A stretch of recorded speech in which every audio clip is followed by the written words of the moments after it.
Margomulyo dari Desa Maliwilir, Posyantek Margomulyo memamerkan alat fermentator dan blending, gabungan dari dua alat. Yang alat pertama itu fermentator sebagai reaktor untuk memfermentasi bahan-bahan organik. Hasilnya berupa hasil fermentasi berupa cairan. Nah, ini kemudian dicampur, di blending dengan bahan-bahan pupuk tergantung dengan kebutuhan kita, apakah pupuk tunggal atau pupuk majemuk. Jadi ide ini berlatar belakang dari kebutuhan di desa kami, bahwa sampah-sampah rumah tangga ini dibuang tanpa ada pemilahan, sehingga menjadi masalah yang berlanjut. Seharusnya kalau dipisah, yang organik dikelola sebagai kompos atau pupuk cair, kemudian yang plastik disendirikan, yang kertas disendirikan. Nah, itu sebenarnya sampah itu tidak menjadi masalah, bahkan akan menjadi berkah. Nah, dengan adanya alat fermentator dan blending ini akan meningkatkan nilai tambah sampah yang tadinya nggak berharga, bahkan masalah, bisa kita rubah menjadi pupuk yang nilainya bisa belasan ribu atau puluhan ribu. Kemudian pupuk alternatif itu seakan-akan sulit dibuat karena kita selalu tergantung dengan pupuk-pupuk yang kimia. Pergi ke toko terus beli dapat. Tapi dengan cara pandang kimia minded ini, itu akan banyak dampaknya lah, terutama mahal. Yang kedua, tanah itu sebenarnya secara terus-menerus tanpa ada penambahan organik itu juga jadi masalah, tanahnya bisa rusak.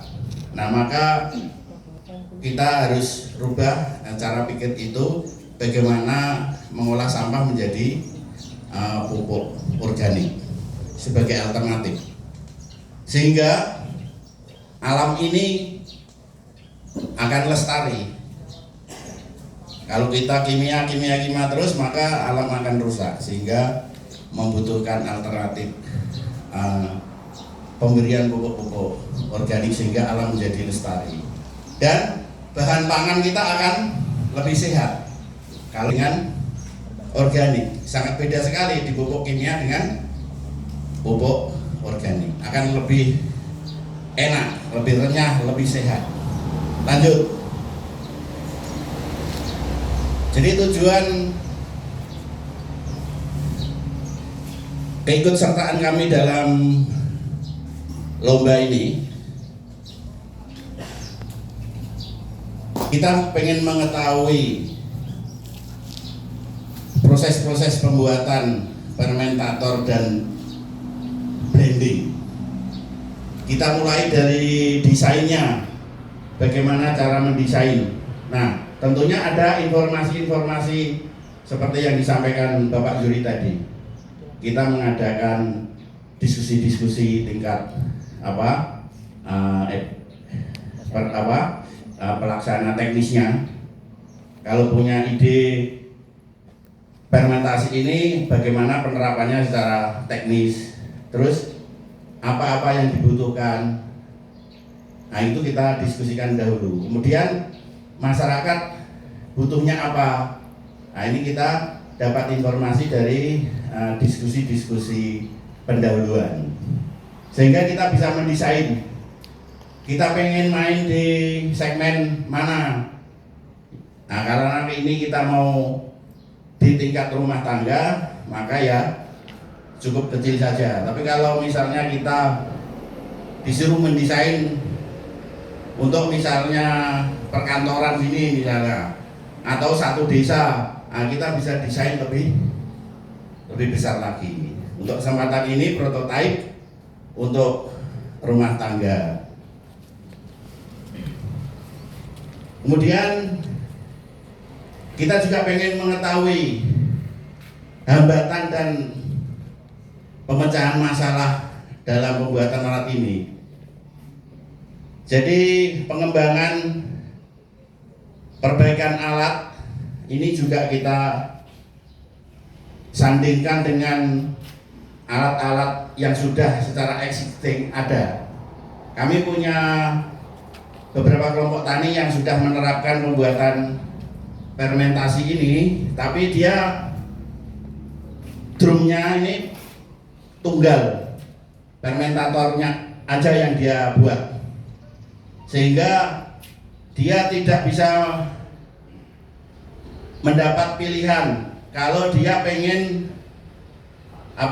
mendapatkan pupuk tunggal, ini nggak bisa, karena kalau semua bahan dimasukkan secara acak, tidak kita pilih sesuai kebutuhan tanaman, apakah tanaman itu butuh N, butuh P, butuh K, maka dia akan menjadi pupuk majemuk kalau ini sembarang sampah dimasukkan.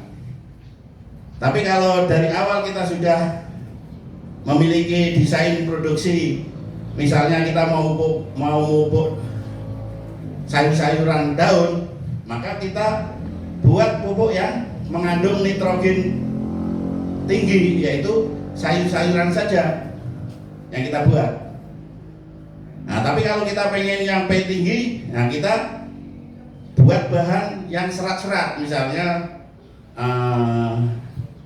pohon pisang misalnya, itu kan seratnya tinggi, itu akan menghasilkan P tinggi. Nah, ini harus membuat blending.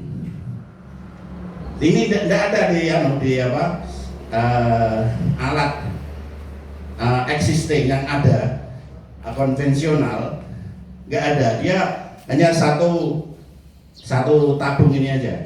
Maka inovasi kami sandingkan dengan blending, biar kita bisa selain bisa membuat yang majemuk, tapi kita bisa memupuk secara efisien dengan cara membuat pupuk tunggal. Lanjut. Pada pembuatan alat ini hanya 3 bagian saja. Dudukan dari rangka besi yang di pengelasan lah. Sebenarnya tidak hanya rangka besi, apa saja sebenarnya bisa digunakan untuk dudukan ini. Yang penting ada interval ini, perbedaan tinggi rendah, sehingga air bisa ditampung di blending. Batako kah misalnya sederhana, atau kayu kah, enggak masalah. Jadi hal ini bisa menyesuaikan apa potensi yang ada di sekitar kita. Lanjut. Untuk bagian-bagiannya seperti yang kami jelaskan tadi, ini kuncinya hanya ada di klem ini. Kuncinya hanya ada di klem ini. Bahwa fermentasi itu akan terjadi bila oksigennya itu minimal, maka syaratnya itu klem ini aja, klem dan penutup. Jadi kalau sedang fermentasi ini ditutup, itu yang paling bagian yang paling penting. Kemudian pembuangan gas hasil fermentasi, nah itu juga perlu dibuat biar tidak meledak nih, tidak meledak.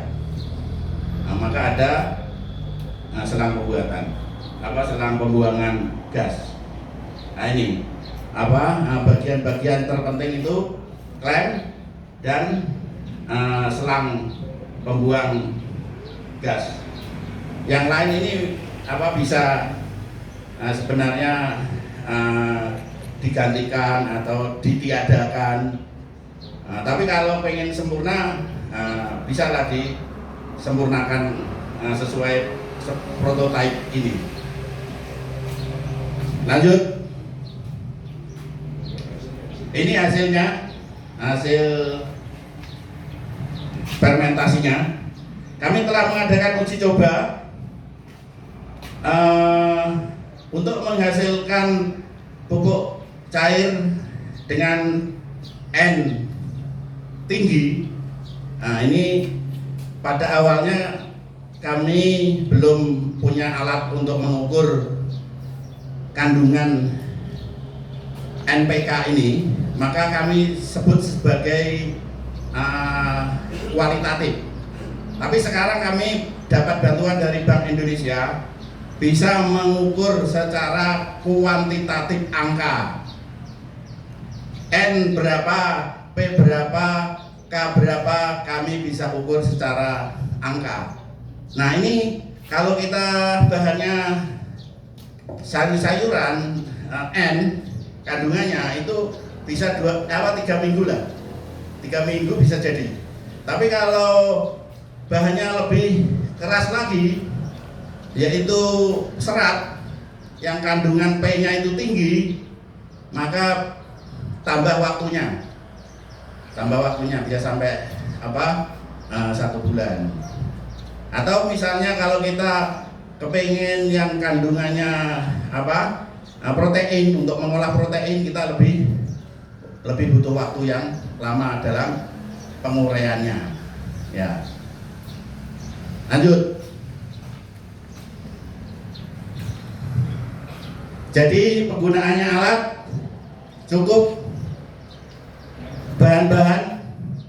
Kalau tipe rumah tangga mungkin sedikit-sedikit ya. Karena kalau misalnya ngolah sayur yang nggak diolah, bahannya bisa dimasukin sehari kan, misalnya habis itu disiram EM4, boleh gitu. Atau kalau misalnya punya banyak bahan, langsung sekali dimasukkan, boleh langsung disiram mikroorganisme, ya kan? Ya yang seperti yang dilakukan tadi dalam 3 minggu sampai 1 bulan itu jadi. Tapi kalau yang tipe rumah tangga sedikit-sedikit, nah itu nanti tunggu ada dia perubahan menjadi cair. Mungkin bisa jadi lebih dari 1 bulan lah kalau buatnya sedikit-sedikit. Tapi kalau buatnya sekali langsung ditutup, itu fermentasi akan terjadi lebih cepat. Kalau tingkat rumah tangga kan buka tutup. Ya, jadi dalam fermentasi waktunya 3 minggu paling cepat, bisa sampai berbulan-bulan tidak masalah. Jadi kalau masak ada limbah masuk, ya kan, ada limbah nasi masuk, ada limbah sisik ikan, tulang ikan masuk. Jadi ini bisa jadi tempat sampah untuk memisahkan sampah organik dengan sampah yang non organik. Jadi nggak usah jauh-jauh, nggak usah berbau. Nah, karena hasil fermentasi ini tidak berbau pasti, karena ada mikroorganisme yang mengurai. Hasilnya seperti tape.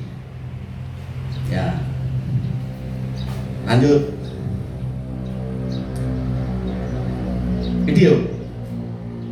Video pembuatan. Ini teknisinya Pak Parno dan Pak Eko.